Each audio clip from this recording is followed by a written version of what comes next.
We need something called a sacrificial poet. Now, judges, this is your opportunity to get your feet wet, okay? Kind of see how it's going, how it's moving. You will score the poet exactly the same as if they were in the competition. All right, so y'all ready for your sacrificial poet? Yeah. Are y'all ready for your sacrificial poet? Yeah. Keep on clapping all the way up to the stage. Give it up for Lady K.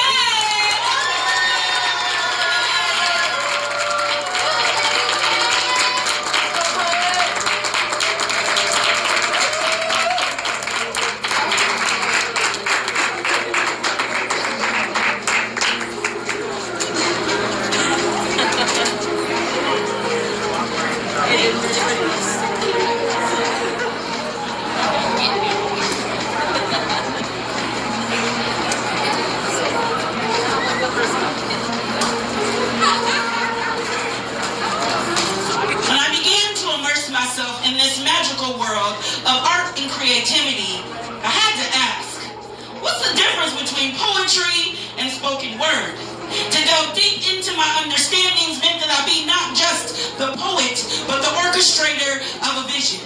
That I learn how to bring the words off the page and give you a story to get lost in by the sound and cadence of my voice.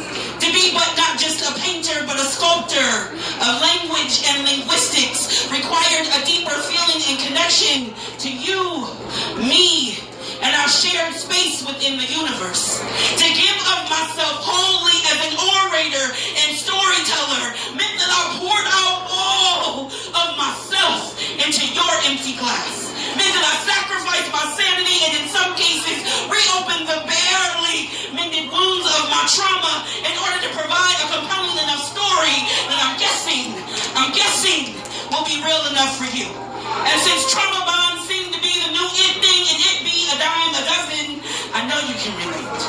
See, the words on pages didn't quite capture the desired imagery. But I decided to emphasize the fact that we as creators are not a monolith. So while yes, shit happened in my life, that most days I'd rather not remember the story that I had chosen to create within the cacophony of sound between you and me is one of resilience and beauty.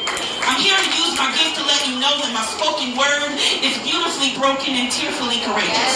Know that I am not a victim of my circumstances, but rather a realistic iteration of what can be, what should be, and what you damn right it will be, come hook or crook. I have discovered the elixir of life within this art form that I love, that rescued me and returned me to a place of balance and serenity. I've discovered the healing power of spoken word, and I use it as therapy for my soul.